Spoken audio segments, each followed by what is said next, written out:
खुलुमबाय नोंथांमोन बयखौबो आंनि इउटुब चेनेलाव बरायनानै लानाय जाबाय। दिनै आं नोंथांमोननो क'क्राझार दावबायनायनि मोनसे भिडिअ लानानै फैदों। नोंथांमोना जोबजासिम नायलां। थ'दो बिदिब्ला भिडिअखौ नायलांदो। दायो जोङो बे समाव खैराबारि स्टेशनसिम थाबायनानै थांगासिनो। बैनो जोंहा दासो लोगोआ सफैबाय। आङो नेनानै मेंलायनाय नांबाय। आङो लगभग 2 किल'मिटारसो थाबायनानै बेसिम सफैनो हाबाय। नै जोंहा दासो लोगोआ सफैनो हाबाय। नोंथांमोना नायलांबाय था। जों दायो खैराबारि स्टेशनसिम थांगासिनो थाबायनानै। जेथिंबो दैयानो दै। बैनो नायहर, मैयाथ' बांद्रायसोमोन जोंहा दैया, नाथाय दिनै एसे खमायबाय जोंहा। मैयायो बेफोर गासिबो फुरा फुल दै गोजामोन। नोंथांमोना नायहर, बै नुहुरनायानो जाहैबाय बै दंफां आरो बै गामि पार जानानै जोङो बै स्टेशनसिम सहैनो हागोन। आरो गोबां जारनि दंबावो जोंहा। लगभग जोङो 1.5 किल'मिटारसो दंबावो। जोङो अखा बोथोरनि थाखाय दिनै थाबायनानैनो स्टेशनसिम फैदो। नोंथांमोना नायलांबाय था। बै नुहुरनायानो जाबाय खैराबारि स्टेशन। जों दायो क'क्राझारसिम थांनो फैगासिनो। नोंथांमोना नायलांबाय था जों बोरै थाङो। नै दायो बे समाव जोङो खैराबारि रेलवे स्टेशननि फार्स्ट सिगनेल जोङो मोनफैनो हाबाय। बै नुहुरनायानो जाबाय जोंनि खैराबारि स्टेशननि फार्स्ट सिगनेल।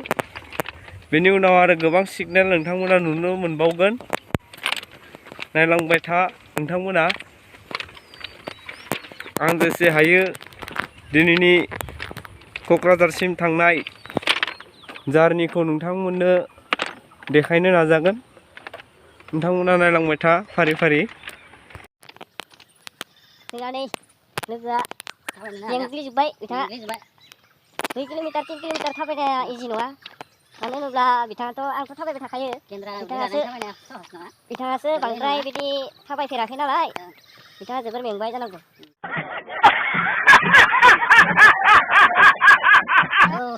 गोलोमलाय माबाय नै। बांद्राय गैला दे जोंना जारनिया। आंनि जरावनो बिथाङाबो दिनै थाबायना फैदोंमोन, नाथाय बोथोराबो एसे सान्दुं दुंनायजों बिथाङा जोबोर मेंबाय। माने थाबायनो हाया जालायलांबाय आरो। मा लादों नोंथाङा दिनै क'क्राझार थांनो थाखाय? साथा लादों, दै बथल लादों, आरो बेयाव दङ रुटि दङ। मानो थांनो नागिरदों नोंथाङा क'क्राझाराव? जोंहा सरकारनि गुन्दै जानाय नालाय थाङाबाबो जाया। माने नोंथाङा सरकारनि गुन्दै जानाय खामानि मावगासिनो नङा होमबा? दे थिगानो दङ। नोंथांमोना नायलां बोरै रेलवे ट्रेकआ। बेबायदिनो जोंहा 3-4 ट्रेक थायो रेलवे क्रसिंनि थाखाय। नायलांबाय था नोंथांमोना। बेयो हयथ' सिथाबो जानो हागौ आरो बेनि गेजेरजोंनो ट्रेना बारलाङो। जायफोरा रेलवे ट्रेकखौ नुफेराखै नोंथांमोना मोजाङै नायनानै ला। नै बोरै थायो रेलवे ट्रेकआ। बै नुहुरनायानो जाहैबाय खैराबारि स्टेसन। मोनथारनोसै जोंहा, आरो बांद्राय गैला। 500 मिटारसो दंबावो। मेंग्लि थाबाय मेंग्लिबोबाय। बेनि उनावहाय फंबायनि चेनेलखौ नोंथांमोना शेयार एन्ड साबस्क्राइब खालामना होदो। अननानै बिथाङा एसे मा होनना बुङो, मुंदांखा पपुलार जानो नाजागासिनो, मोनसे टारगेटआव नाजागासिनो। बेनिखायनो अननानै प्लिज शेयार एन्ड साबस्क्राइब खालामनानै आरो बे खाथिनि गोजौनि अल इनफरमेसन मोननाय हिसाबै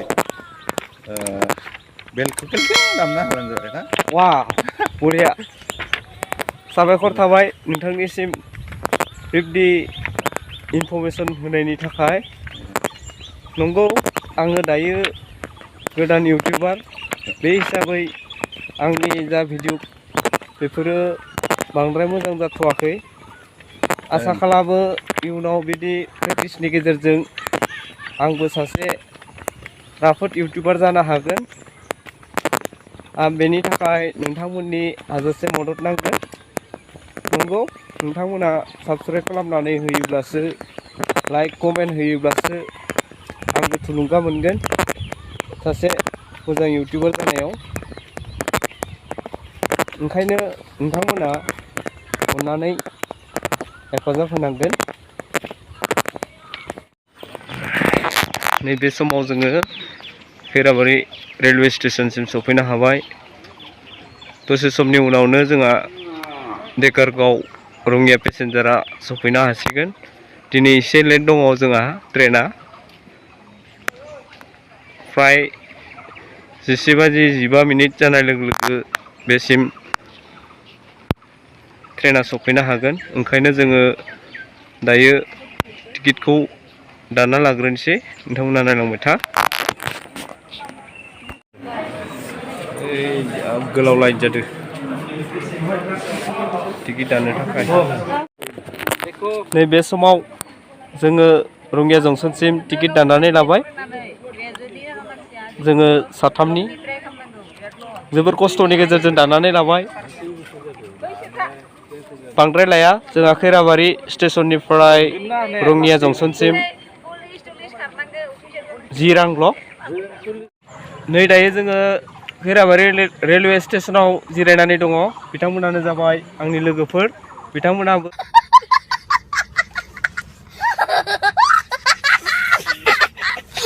क'क्राझाराव थांगोन नोंथांमोना नायलांबाय था बै बिथांखौथ' मिथिखायो नोंथांमोना माबोरै नुयो बिथांखौ नायदो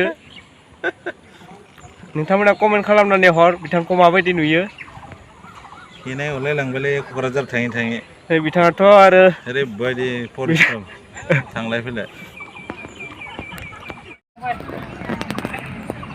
नैबे समाव जोंहा ट्रेना सफैनो हाबाय दिनै गोबां लेट आधा घन्टा लेट जाबाय दिनै ट्रेना नै दासो सफैनो हाबाय जोंहा ट्रेना नायलांबाय था दायो जोङो सिखारनोसै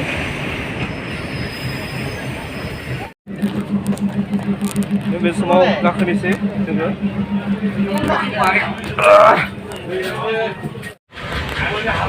नैबे समाव जोङो ट्रेनाव गाखोबाय खैराबारि स्टेशनाव दसे समनि उनावनो जोङो रङिया जंसनसिम सहैनो हागोन बिथांमोना नायलांबाय था आं जेसे हायो दिनैनि क'क्राझारसिम थांनाय जारनिखौ नोंथांमोननो दिन्थिनो नाजागोन नै बिथाङा जोबोद मेंग्लिबाय नेनानो जायनि जाहोनाव गाखोनाय लोगो लोगो बिथाङा टेनसनाव हमबाय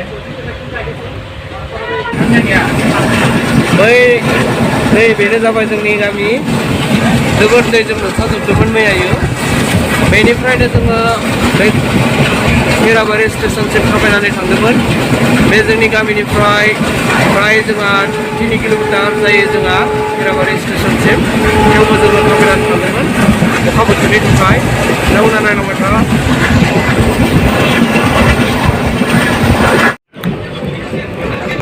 बे समाव जोङो रङिया जंसनसिम सफैनो हासिगोन नैबे नुहुरनायानो जाहैबाय रङिया टाउन नायहर नोंथांमोना रङिया टाउननि महरखौ माबोरै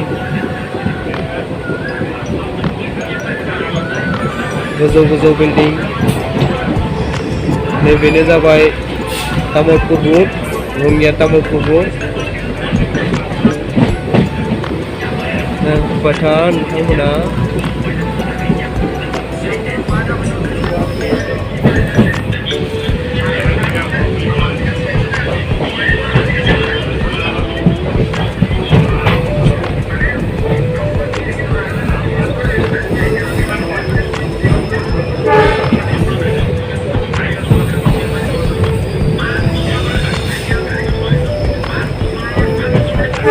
नै गुबुन मोनसेबाव लामा बै नुहुरनायानो जाहैबाय गुवाहाटी बेजों डिब्रुगड़ सहैनो हायो।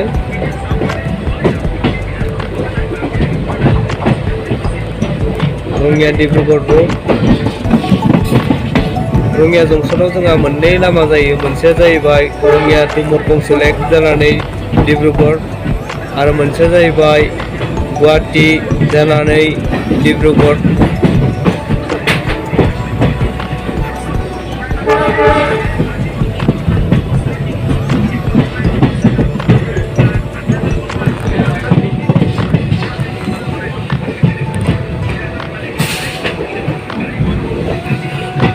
सफैथारबाय नै जोंहा जंक्शनाव माल ट्रेन लाखिनानै दङ बे समाव।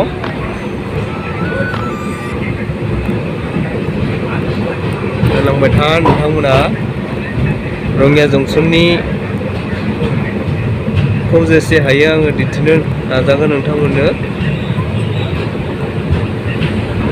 बेनो जाबाय रङिया जंक्शन। जोबोद साखोन सिखोन। गोदो मोनसे समाव जोबोद मोनामनाय आरो गाज्रि थासारियाव दङमोन बे स्टेशना। दायो नाथाय एसे फोसाबनायाव फैबाय। नायलांबाय था नोंथांमोना। सुबुं दावबायारिफोरा नेगासिनो दङ ट्रेनखौ। बे ट्रेनानो दायो 3:30 बेनिफ्राय डेकारगाव थांफिनगोन। नायलांबाय था नोंथांमोना।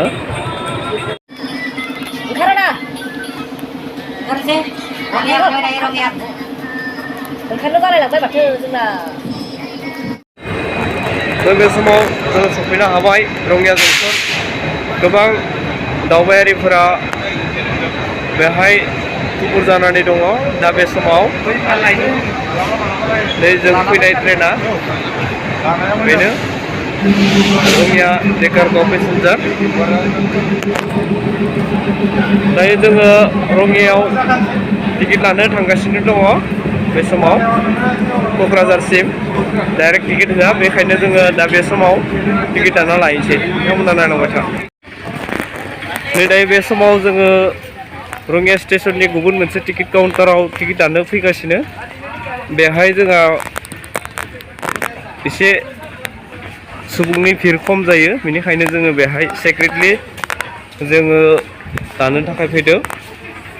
बे जाबाय गुबुन मोनसे रङियानि टिकेट काउन्टार। नै दायो बे समाव जोङो टिकेट दानो थाखाय फैबाय। बेनो जाबाय टिकेट काउन्टार। नायना बेहाय जिरायना थाफैनो हागौ।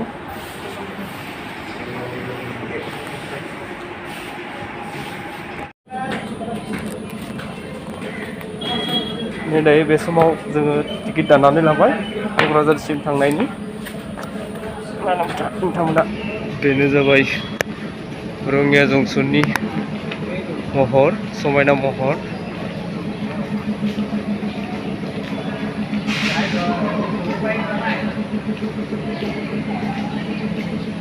जोबोर खोलो खोलो बार बारो बेहाय गोलोम बोथोराव। बेहाय गोजौआव गाखोनानै थाफैनो हायो। नैबेनिफ्राय माबोरै नुहुरो नोंथांमोना नायनो हागोन। जोबोद समायना महर। गोजौनिफ्राय माबोरै नुहुरो रङिया जंक्शनखौ। नोंथांमोना बेहाय जोंहा मोनबा प्लेटफर्म दङ। Platform number 1, 2, 3, 4, 5।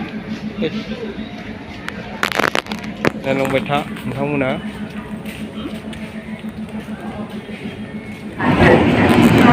दायो बे समाव ट्रेना सफैनो हाबाय नर्थ इस्ट एक्सप्रेस।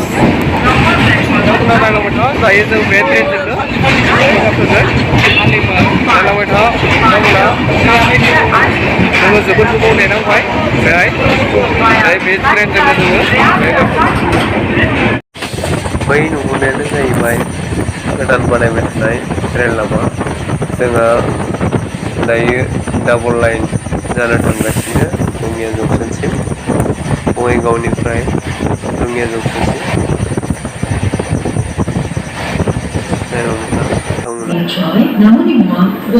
बेनो जाबाय निउ बङाइगाव जंक्शन जायनिफ्राय जोङो गवालपारासिम थांनो हायो बेवहाय जोंहा मोननै लामा दं मोनसेया जाबाय रङियासिम थांनाय लामा आरो मोनसेया जाबाय गवालपारा थांनाय लामा बेनो जाबाय नर्थ इस्ट एक्सप्रेस जेरावहाय जोङो फैदों क'क्राझारसिम जोङो नेक्स्ट जेरावहाय लाखिगोन बेहायनो बेनो बे स्टेशनानो जाबाय दिनै बे समाव क'क्राझाराव सफैनो हाबाय